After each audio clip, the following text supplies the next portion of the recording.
Hello, good morning student. कल हमने पढ़ा था लाइट्स के बारे में। फिजिक्स का चैप्टर था लाइट, रिफ्लेक्शन ऑफ लाइट, ये सभी चीज़ें आपको पढ़ाई जा रही थी लाइट्स में। फिजिक्स का चैप्टर नंबर 1 क्लास 10th का है आपका। आज हम पढ़ेंगे उसी के आगे। लाइट के बारे में हो गया था, क्वालिटीज़ ऑफ लाइट हो गई थी, रिफ्लेक्शन ऑफ लाइट हो गया था, लॉ ऑफ रिफ्लेक्शन हो गया था, और उसके टॉपिक्स भी, कुछ यूनिट्स भी आपको बताए गए थे। अब आज आपको आगे बताया जाएगा कि इमेज क्या होता है और कितने टाइप्स के इमेज होते हैं।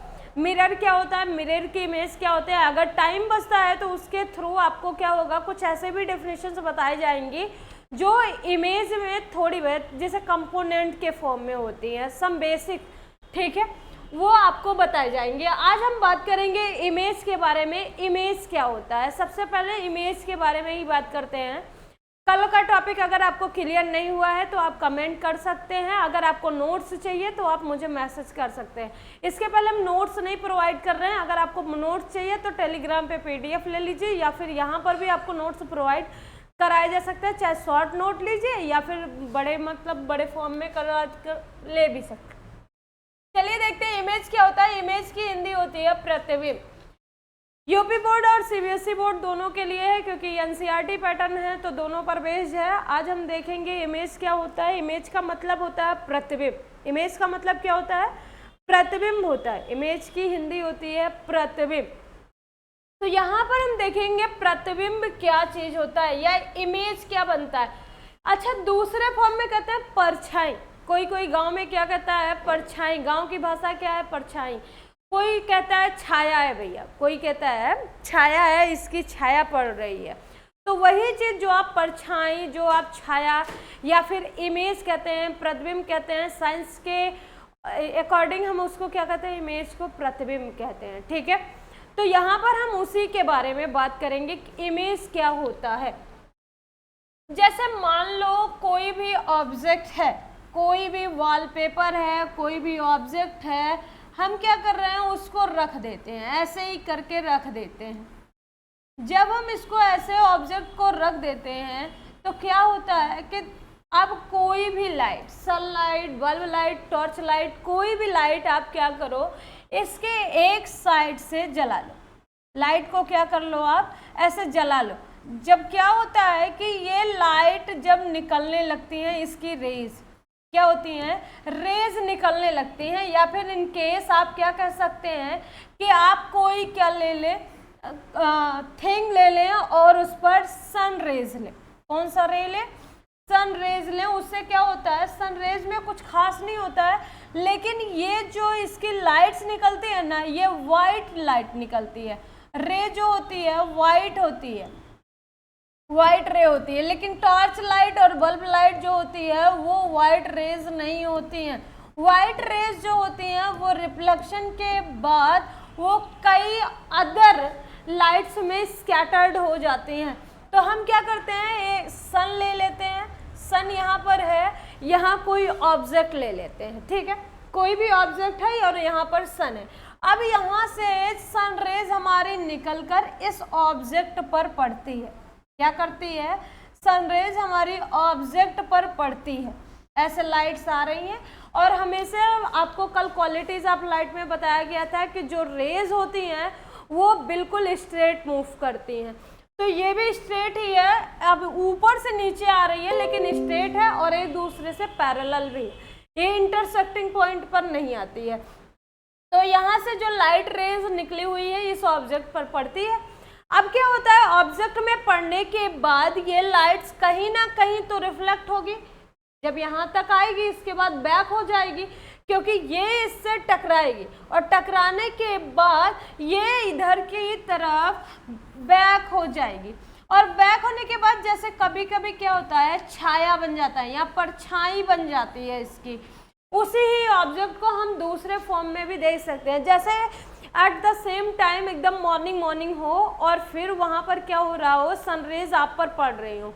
आप देखते हैं कि आपकी जो परछाई होती है आपके साइड में बनती है। जैसे मान लो ऐसे ईस्ट की तरफ से सन है और वहाँ से आपकी लाइट रेज आ रही हैं, आप पर पड़ रही हैं, तो जो आपका इमेज होता है वो सन के साइड अर्थात ईस्ट के साइड पे नहीं बनेगा। उस टाइम पे जो आपका इमेज बनता है वो आपके जस्ट पीछे बनता है। तो इमेज से एक चीज़ तो क्लियर हो जाती है, जिस तरफ से हमारी रेज आती हैं उस तरफ कभी भी इमेज नहीं बनता है, उसके अपोजिट साइड में बनता है। इसका मेन टारगेट क्या होता है कि लाइट से इंसिडेंट होने के बाद जब वो बैक होती है तो बैक होने के बाद उसी भी साइड में इसका क्या होगा, इमेज नहीं बनेगा, इसके अदर साइड में इमेज बनता है। इमेज कहाँ बनता है? अदर साइड में बनता है, मतलब बिल्कुल अपोजिट साइड में। किसी भी, जैसे मॉर्निंग वॉक में देखते हो ना कि मॉर्निंग में आपका क्या होता है, ईस्ट से लाइट आती है और आप पर पड़ती है तो आपका वेस्ट में आपका क्या बनता है, इमेज बन जाता है।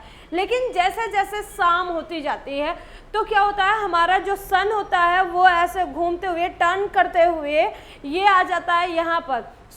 जो हमारा सन होता है वो नहीं घूमता है, बल्कि अर्थ हमारी घूमती रहती है ना, तो जिसके थ्रू क्या होता है, सन हमारा ईस्ट से वेस्ट की ओर चला जाता है। जब ईस्ट से वेस्ट की ओर मूव कर जाता है तो वहाँ पर हम देखते हैं कि हमारी जो इमेज है वो जब इधर से लाइट आती है वेस्ट की तरफ से तो उस साइड हमारा इमेज नहीं बनता, अब इस तरफ से मतलब ईस्ट की तरफ बनने लगता है। लेकिन इसमें एक कॉमन बात आपकी देखी जाती है कि जैसे यहाँ से सन निकला हुआ है, मतलब ईस्ट से निकला, यहाँ से आपकी रेज इस ऑब्जेक्ट पर पड़ी है, ऑब्जेक्ट पे पड़ने के बाद अभी आपका जो इमेज बन रहा है वो वेस्ट की साइड बन रहा है, ईस्ट से लाइट आ रही है वेस्ट पे बन रहा है ना। अब क्या होता है कि ये जो लाइट है, सन है, ये धीरे धीरे मूव्स करता हुआ यहाँ से यहाँ पहुँच जाता है एकदम आपके सर के मिडिल में, मतलब ऐसे सर है, सर के बिल्कुल मिडिल पे आपके आ जाता है। तो जब सर के मिडिल पे आ जाता है तो उस टाइम पे आपको देखते हैं मध्य दोपहर जिसको कहते हैं, एकदम आफ्टरनून में 1 बजे के थ्रू, तो आप देखते हैं कि जब ये क्या होता है एकदम आपके सर के ऊपर आ जाता है तो आपका ना तो इमेज राइट साइड में बनता है ना लेफ्ट साइड में बनता है, ना आगे बनता है ना पीछे बनता है। उस टाइम पे आपका क्या होता है, पूरी तरह से इमेज बनना बंद हो जाता है। क्या आपने कभी सोचा हुआ है कि क्यों सनरेज ऐसा, मतलब जब दोपहर होता है तो हमारा एक देखो कर ऐसा नहीं है कि मतलब कि अब 1 बजे आप उठ गए उसके बाद जाके सूर्य के नीचे खड़े हो गए, भैया अब मेरी परछाई नहीं बनेगी, तो पॉसिबिलिटी ये नहीं है कि 1 बजे ही बनेगा। ये कब पॉसिबिलिटी होती है, जब आप क्या करते हैं कि ये देखो सन यहाँ है, सन यहाँ पर है, देखो यहाँ पर सन है ना, सन यहाँ से ईस्ट की साइड्स पे है। अब ये सन जो है धीरे धीरे क्या हो रहा है, ईस्ट से आपका चल रहा है, ऐसे जा रहा है, यहाँ पर वेस्ट पे शाम को पहुँचेगा भैया, शाम को ये वेस्ट की साइड पर शाम को पहुँचेगा। लेकिन जब मध्य दोपहर होगा एकदम कंप्लीटली, जब हमारा जो ये सन है वो 90 डिग्री के एंगल पे होगा, 90 डिग्री से 1 लेस भी नहीं होना चाहिए, 89 भी नहीं होना चाहिए, करेक्ट 90 जब होता, 90 डिग्री का एंगल जब सन का होता है आपके सर के थ्रू, आपका ये सर है, यहाँ पर आप हो, ये आप हैं और ये सन है आपका और उससे रेज निकल रही हैं, और ये जब आपका सन एकदम 90 डिग्री पर परपेंडिकुलर हो जाता है तब उस टाइम पर आपका इमेज बनना बंद हो जाता है। चाहे कितनी भी कड़ी धूप क्यों ना हो वहाँ पर आपकी इमेज नहीं बनेगी। ये जब इस साइड से, मतलब जब ईस्ट की साइड होगा या वेस्ट की साइड होगा जो आपका सन है, या फिर इससे थोड़ा सा इधर आ गए, यहाँ पर भी आ जाएगा, यहाँ पर, तो आपका जो इमेज है वो बनना शुरू हो जाएगा, लेकिन एकदम मिडिल में नहीं बनेगा। इस बात को ध्यान रखना। कभी कभी पूछा जाता है कि आपका इमेज कौन सा टाइम पर नहीं बनता है, तो उस टाइम पे आप कह सकते हैं जब सन हमारा 90 डिग्री पर पॉइंट हो जाए तो उस टाइम पर हमारा इमेज नहीं बनता है। क्लियर है? तो अब हम बात करते हैं इमेज होता क्या है, मतलब एट द सेम इमेज होता क्या है एज अ डेफिनेशन, डेफिनेशन के थ्रू इमेज क्या होता है। तो यहाँ पर हम देखेंगे डेफिनेशन के थ्रू क्या होता है इमेज।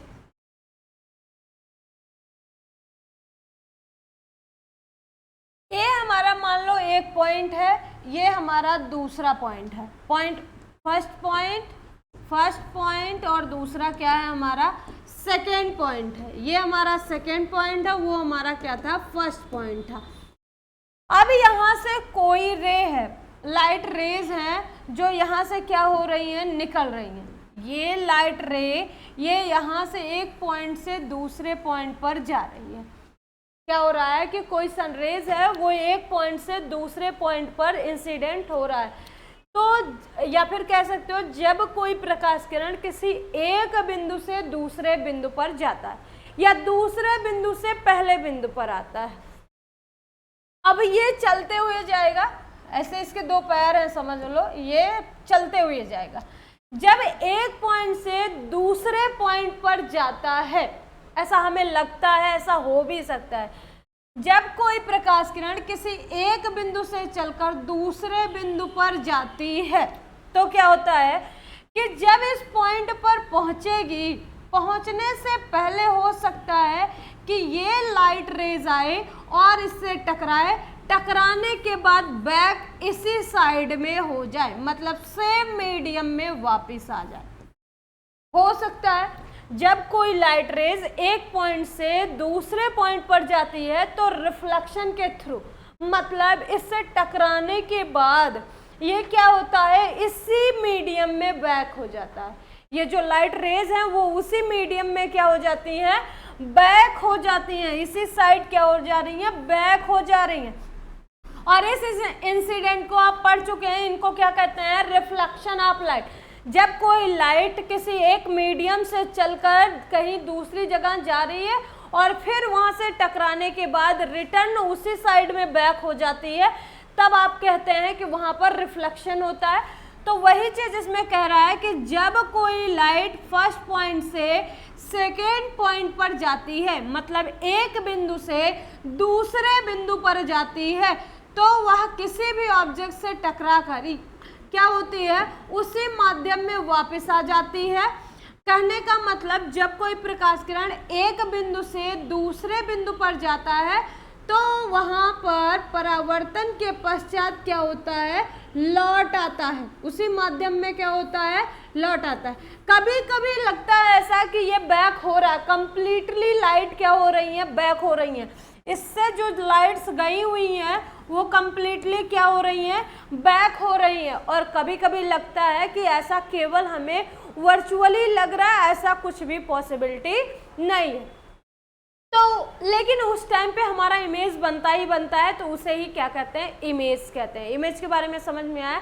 जब कोई प्रकाश किरण एक बिंदु से दूसरे बिंदु पर जाती है तो परावर्तन के पश्चात क्या होता है, कभी कभी उस बिंदु से चलकर किसी बिंदु पर मिलती हुई प्रतीत होती है, या फिर ऐसा रियलिटी में होता है, तब उसे क्या कहते हैं, इमेज।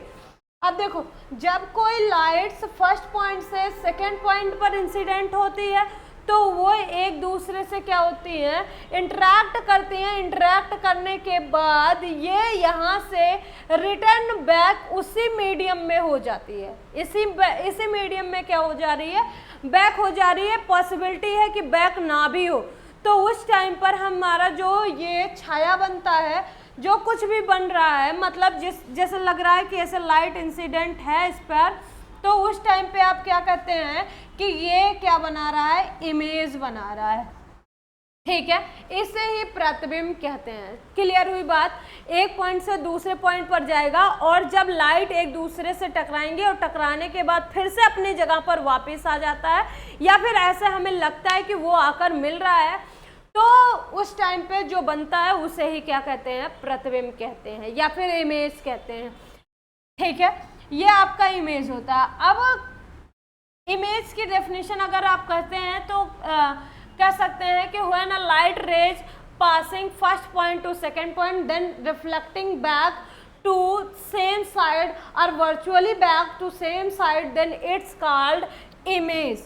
ठीक है, इसके बाद हमारा क्या है आपका टाइप्स ऑफ इमेज। अब की बात क्या करेंगे हम, टाइप्स ऑफ इमेज।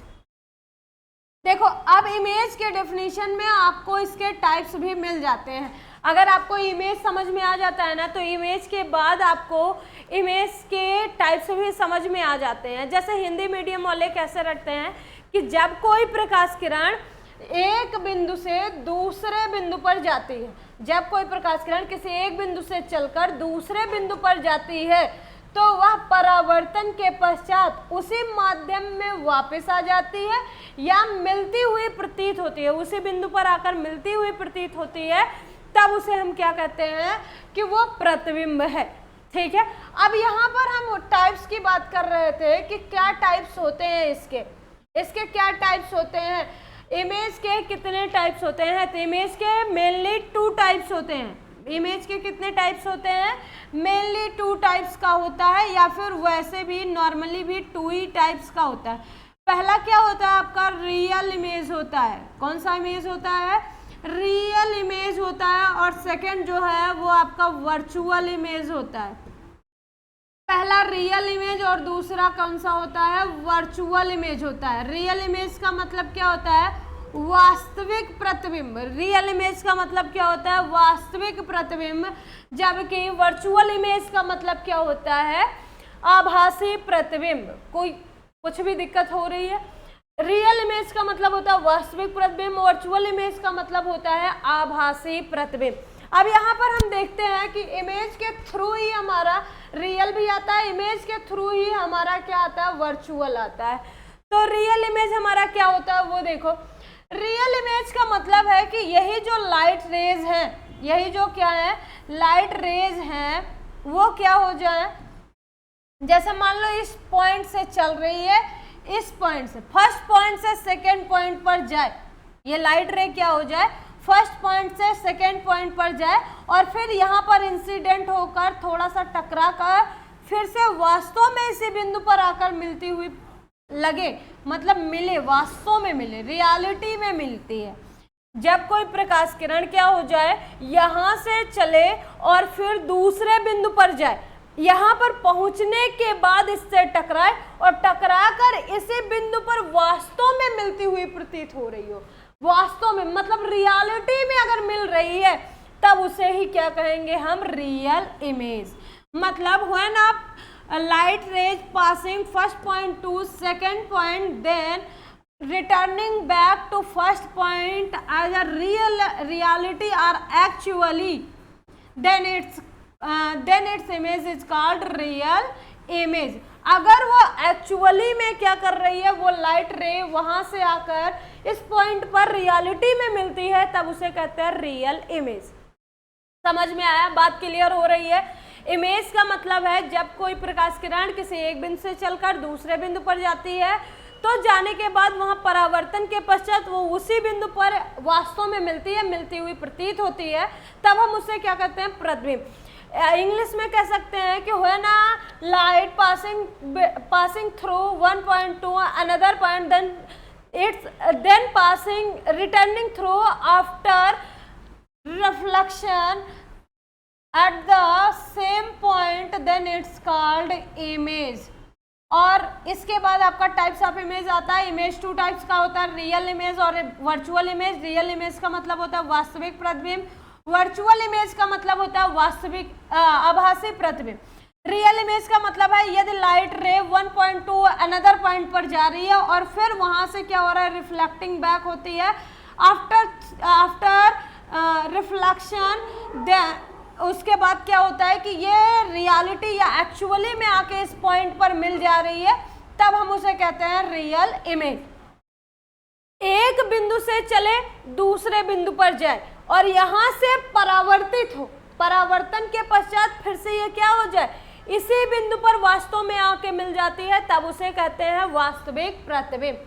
ठीक है, अब हम दूसरी बात करते हैं वर्चुअल इमेज की। वर्चुअल इमेज क्या होता है हमारा, वर्चुअल इमेज का मतलब होता है आभासी प्रतिबिंब। कैसा प्रतिबिंब होता है वर्चुअल इमेज का मतलब, आभासी प्रतिबिंब। अब इसमें क्या होता है आपका आभासी प्रतिबिंब में कि जैसे मान लो कोई लाइट रे है, वह क्या हो रही है, एक बिंदु से दूसरे बिंदु पर जा रही है, एक बिंदु से क्या हो रही है, दूसरे बिंदु पर जा रही है। देखो आपके इमेज वाले डेफिनेशन में भी इन दोनों की इमेज डेफिनेशन मिल जाएगी, मतलब एक ही डेफिनेशन, बस एक में काटना होता है, एक में नहीं काटना होता। देखो क्या काटना है, जैसे मान लो ये लाइट रे का फर्स्ट पॉइंट है और ये क्या है, सेकंड पॉइंट है। अब यहाँ से कोई लाइट रे लिया और ये क्या हो गई, एक पॉइंट से दूसरे पॉइंट पर गई। मान लिया है एक पॉइंट यहाँ है और दूसरा पॉइंट यहाँ है, यहाँ से कोई लाइट रे उठी और ये इस पॉइंट से सेकंड पॉइंट पर गई, ठीक है। यहाँ पर जाने के बाद ये लाइट रे क्या होती है, यहाँ से फिर से इसी पर आती हुई ऐसे लगे, हमें क्या हो, वर्चुअली, मतलब सिर्फ आभास हो, ऐसा हो नहीं, ऐसा इमेजिनेशन में आए कि हमारी जो लाइट है वो फर्स्ट पॉइंट से जब सेकेंड पॉइंट पर गई और फिर सेकेंड पॉइंट से वो क्या हो रही है, रिफ्लेक्शन के थ्रू फर्स्ट पॉइंट पर बैक आ रही है, तो हम वहां पर इमेजिनेशन जब करें, सिर्फ ऐसा इमेजिनेशन में आए, मतलब आपकी भावनाएं समझ में प्रतिबिंबित ही आपको हो, ऐसा रियल में ना हो, तब वहां पर हम क्या कहते हैं कि वहां पर जो इमेज हमें ऑब्टेन होगा वो वर्चुअल इमेज होगा। समझ रहे हो?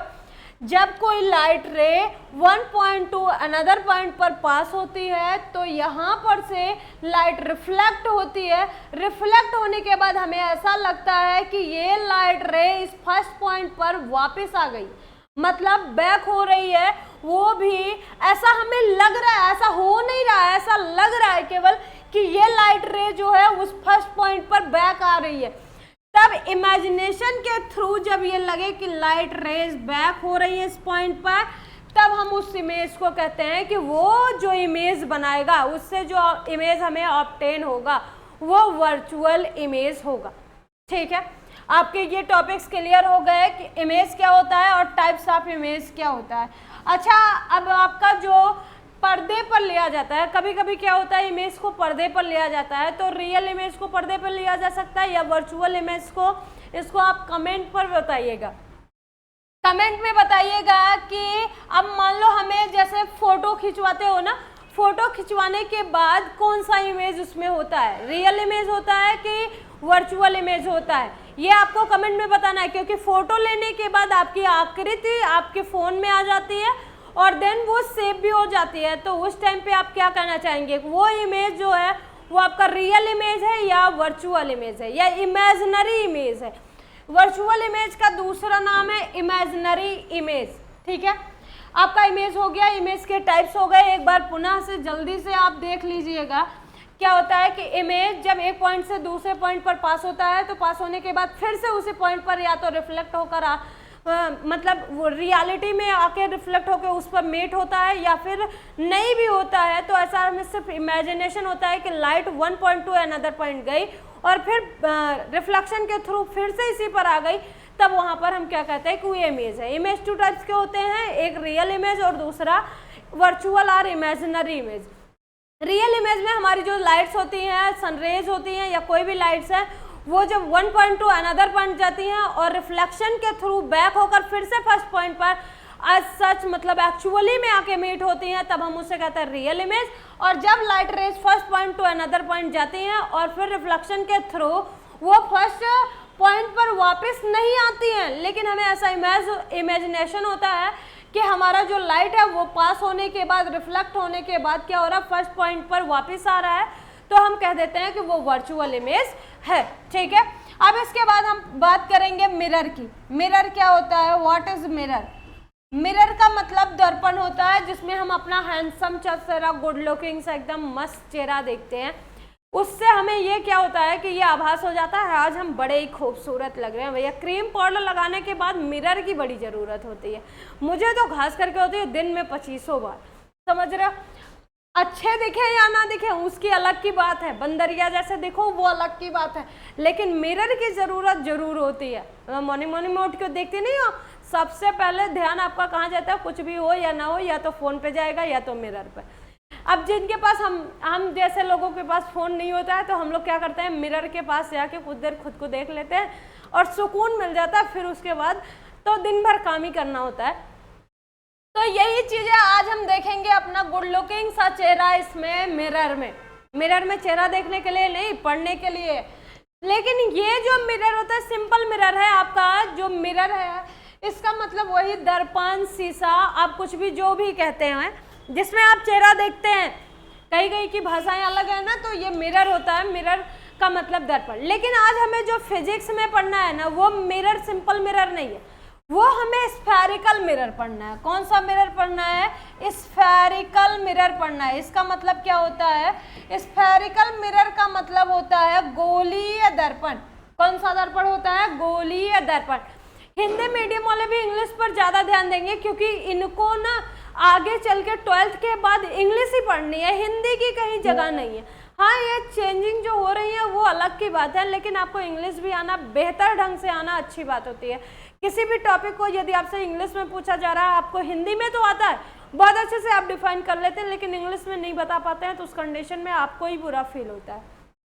अधिक से अधिक आप इंग्लिश जानने की कोशिश करिए, कि आपको हिंदी तो समझ में आ ही जाती है, क्योंकि मैं हिंदी भी बताती रहती हूँ। ये क्या है? स्फेरिकल मिरर का मतलब क्या होता है? गोलीय दर्पण। यहाँ पर क्या होता है? सबसे पहले हम एक होलो ग्लास लेते हैं। होलो ग्लास का मतलब क्या होता है? खोखला कांच। कैसा कांच होता है ये?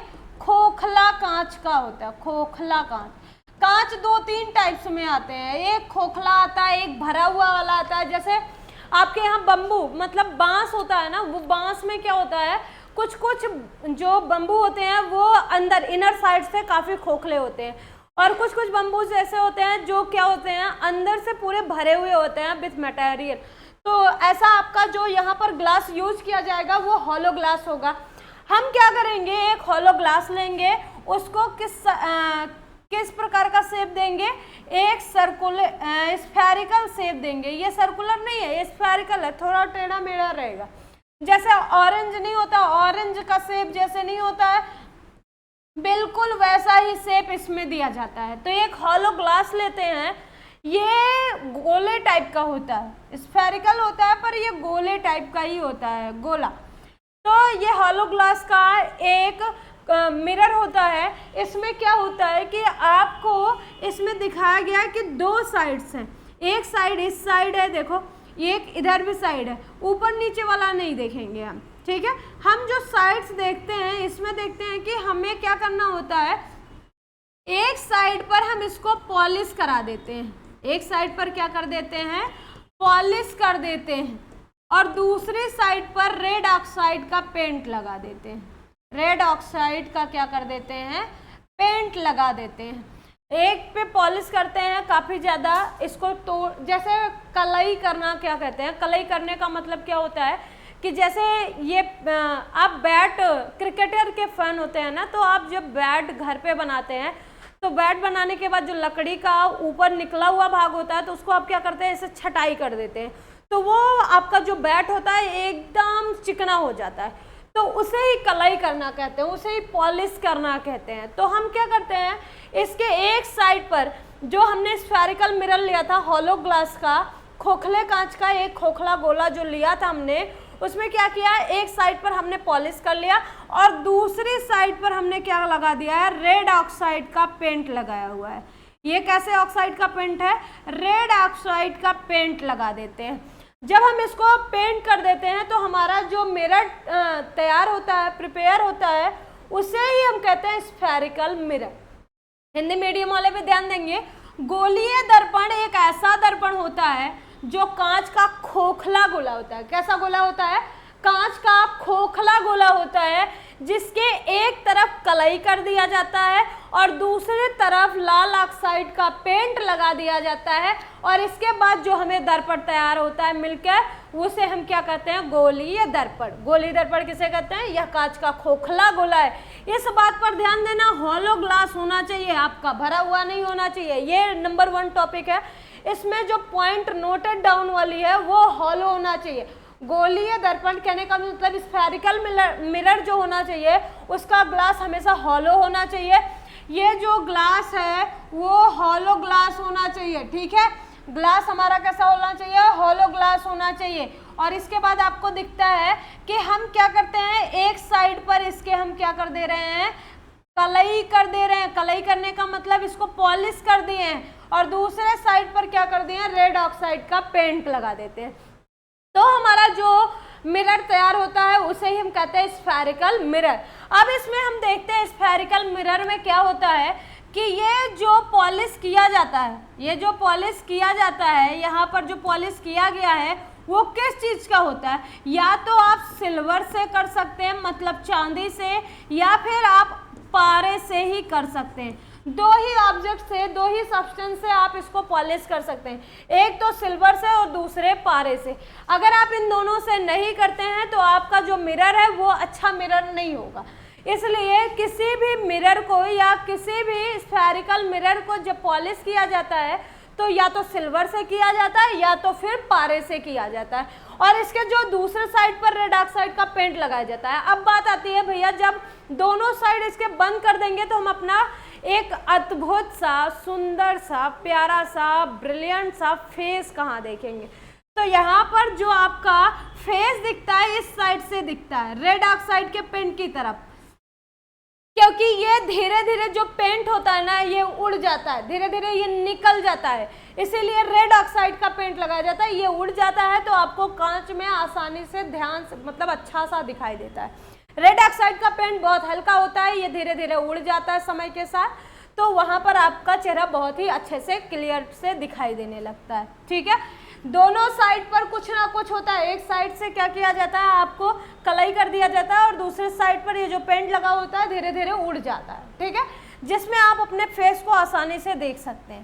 ठीक है, अब हमारे आता है बात मिरर के टाइप्स। स्फेरिकल मिरर कितने टाइप्स का होता है? स्फेरिकल मिरर कितने टाइप्स का होता है? Types of spherical mirror, types of spherical mirror, types of क्या होता है? स्फेरिकल मिरर क्या होता है? ये टू टाइप्स के मिरर होते हैं। पहला कॉनकेव मिरर, कॉनकेव मिरर, और दूसरा क्या होता है? Convex mirror. दो टाइप के मिरर होते हैं, एक कॉनकेव मिरर और दूसरा कॉन्वेक्स मिरर होता है। मतलब एक को कहते हैं उत्तल दर्पण और दूसरे को क्या कहते हैं? अवतल दर्पण। तो ये जो कॉनकेव मिरर है इसको अवतल दर्पण कहते हैं, और कॉन्वेक्स मिरर को क्या कहते हैं? उत्तल दर्पण। ध्यान देना, उत्तल दर्पण है, ये कौन सा दर्पण है? अवतल दर्पण है। दर्पण कितने टाइप्स के होते हैं? मिरर आपका स्फेरिकल मिरर कितने टाइप्स का होता है? मेनली टू टाइप्स का, एक कॉनकेव मिरर और दूसरा कॉन्वेक्स मिरर होता है। अब कॉनकेव मिरर क्या होता है भैया? कॉनकेव मिरर का मतलब होता है एक ऐसा मिरर हो जिसके एक साइड क्या कर दिया जाए, देखो कॉनकेव किया जाए। पहला देखो, जैसे ये टू टाइप्स के मिरर मैं बना लेती हूँ, दोनों मिरर एक ही जैसे एक ही साइड में दिखाई देते हैं। तो यहाँ पर हम दो मिरर लिए हुए हैं, हमने क्या किया है? कट करके दो मिरर लिया हुआ है। अब इसके एक साइड हम क्या कर देंगे? इसको भी पॉलिश कर देंगे। एक साइड पॉलिश करेंगे और एक साइड रेड ऑक्साइड लगेगा। ठीक है, एक साइड पॉलिश करो और दूसरे साइड क्या कर दो? लाल ऑक्साइड लगा दो। ठीक है, तो यहाँ पर देखिएगा क्या होता है कि हमने दो मिरर लिए हुए हैं। दो मिरर में हमने क्या किया हुआ है? कुछ इस तरह से, हमारा जैसे हाथ है, जब आप अपने हाथ को क्या करते हो? ऐसे फोल्ड करते हो तो आपको देखो ये अंदर की ओर दबा हुआ है और इस साइड से हमारा हाथ निकला हुआ है। देखो ध्यान से, तो एक तरफ दबा हुआ है और दूसरी तरफ उभरा हुआ है। देखो ये ऐसे करके कुछ ऐसा इस टाइप में है, तो यहाँ पर आपका हाथ दबा हुआ है और इस साइड से क्या हुआ है? उभरा हुआ है। दो साइड दिख रहा है ना, इस तरफ से दबा हुआ है, देखो अंदर घुसा हुआ है, एकदम से पूरी तरह से दबा हुआ है। और यहाँ पर क्या हुआ है? एक साइड पे भी, यहाँ पर भी अंदर की तरफ है और दूसरी साइड पे उभरा हुआ है। इसमें दोनों में अंतर क्या है कि जिस तरफ से ये देखो उभरा हुआ है, मैंने एक तरफ इसको क्या कर दिया है? पॉलिश किया है। इस मिरर में हमने उस तरफ पॉलिश किया है जहां पर उभरा हुआ साइड है हमारा, ये निकले हुए साइड पर, निकले हुए साइड पे हमने क्या किया है? इसको पॉलिश किया है। और इसमें हमने दबे हुए साइड पर पॉलिश किया है। देखो यहाँ पर ध्यान से देखो, जिस साइड हमारा हाथ दबा हुआ है ऐसे करके इस साइड पे यहाँ पर क्या किया गया है? आपका इसको कलई कर दिया गया है। अब यहाँ पर देखिए, अगर आप लाइट रे को उठाते हैं और फिर आपका लाइट रे इस पर जाके पड़ता है, ये लाइट रे क्या होता है? इस मिरर पर पड़ता है। तो अब देखिए कौन से साइड से जाके पड़ रहा है? जिस तरफ आपने रेड ऑक्साइड लगाया था, ना कि उस साइड से पड़ेगा जिस साइड से आपने पॉलिश कर रखा है। पॉलिश वाली साइड से कभी भी लाइट रे इंसिडेंट नहीं होती है। अब ये लाइट रे जब क्या होगा कि इस दर्पण पर अर्थात इस मिरर पर इंसिडेंट होगा तो ये क्या होगा, यहाँ से रिफ्लेक्ट होगा। ये लाइट क्या होगी, यहीं से रिफ्लेक्ट होगी। ये लाइट क्या होगी, यहीं से रिफ्लेक्ट होगी। जैसे मिरर है ना, अब यहाँ पर जब हमने क्या किया, यहाँ से एक पॉइंट से लाइट इंसिडेंट कराया है इस पर क्या किया, इस मिरर पर लाइट को इंसिडेंट कराया है, तो ये लाइट रेज क्या होती हैं, यहाँ पर से जब जाती हैं तो जाने के बाद इससे टकराती हैं और टकरा कर फिर से इसी मीडियम में वापस आ जाती हैं। और ये किस साइड से हो रहा है, जिस साइड पर आपने रेड ऑक्साइड का क्या लगाया हुआ है, पेंट लगा हुआ है। जब ये रिफ्लेक्ट हो जाती है तब इसे ही क्या कहते हैं, कॉनकेव मिरर। ठीक है, जब इस साइड से हो, दबे हुए साइड से इसमें परावर्तन हो, जब दबे हुए तल से परावर्तन होता है, मतलब जो ये अंदर दबा हुआ तल है, जब इससे परावर्तन होगा तो कॉनकेव मिरर होगा। और जब उभरे हुए साइड से, जैसे ये साइड है आपका उभरा हुआ साइड है, ये यहाँ से अगर इसमें क्या हो रहा है, रिफ्लेक्शन हो रहा है, तब इसे क्या कहते हैं, ये कॉन्वेक्स मिरर है। अब जैसे यहाँ पर देखो, दोनों में अंतर देख रहे हो ना, यहाँ पर दबे हुए तल से परावर्तन हुआ है, जो दबा हुआ भाग था इस साइड से परावर्तन हुआ है, कुछ ऐसा ऐसे देखो, इस साइड से परावर्तन हो रहा है। और इसमें क्या हो रहा है कि जो ऐसे उठा हुआ भाग है, ये वाला भाग उठा हुआ भाग है, यहाँ से आपका रिफ्लेक्शन हो रहा है। जब रिफ्लेक्शन दबे हुए तल से होता है तो कॉनकेव मिरर होता है, और जब आपका रिफ्लेक्शन जो होता है उभरे हुए तल से होता है तो उसको कहते हैं कॉन्वेक्स मिरर। कॉनकेव और कॉन्वेक्स में समझ में आया। जब दबे हुए तल से परावर्तन हो इस साइड से, कॉन्केव से मतलब जो बल्गिंग साइड है आपका, अगर इससे आपका रिफ्लेक्शन हो रहा है, लाइट बैक्स हो रही है, तो वहां पर लाइट बैक हो रही है ना, तो यहाँ पर कहेंगे ये कॉनकेव मिरर है और ये हमारा क्या है, कॉन्वेक्स मिरर है। हिंदी वाले भी ध्यान देंगे, कॉनकेव मिरर किसे कहते हैं, जब कोई प्रकाश किरण में परावर्तन दबे हुए तल से होता है, इससे जब दबे हुए तल से परावर्तन हो इधर साइड से, तब उसे कहते हैं अवतल दर्पण। और जब उभरे हुए तल से परावर्तन होता है तो उसे कहते हैं कॉन्वेक्स मिरर। ठीक है, मतलब उत्तल दर्पण कहते हैं। ये दोनों दर्पण आपको समझ में आए, कॉनकेव और convex mirror. Spherical mirror 2 types के होते हैं, कॉनकेव मिरर और कॉन्वेक्स मिरर। कॉनकेव मिरर का मतलब होता है अवतल दर्पण और कॉन्वेक्स मिरर का मतलब क्या होता है, उत्तल दर्पण। कॉनकेव मिरर में क्या होता है, रिफ्लेक्शन जो होता है वो दबे हुए साइड से होता है। कॉन्वेक्स मिरर में जो आपका रिफ्लेक्शन होता है वो उभरे हुए तल से होता है। ये पॉइंट यहीं पर क्लियर होता है और यहाँ से खत्म भी है। ये मिरर और आपका इमेज दोनों टॉपिक आज क्लियर हो चुका है। इसके बाद आपका जो अगला टॉपिक चलेगा वो कल चलेगा, फिजिक्स का 3rd लेक्चर रहेगा। और जो कुछ लोग 11th 12th की फिजिक्स के बारे में बात करें उनकी भी चलेगी, लेकिन जब एक एक पोर्शन कंप्लीट होगा तो पहले मैथ चलेगा, इसके बाद फिर 11th 12th की फिजिक्स चलेगी। ठीक है, तब तक बने रहिए हमारे साथ और वीडियो को लास्ट तक देखते रहिए।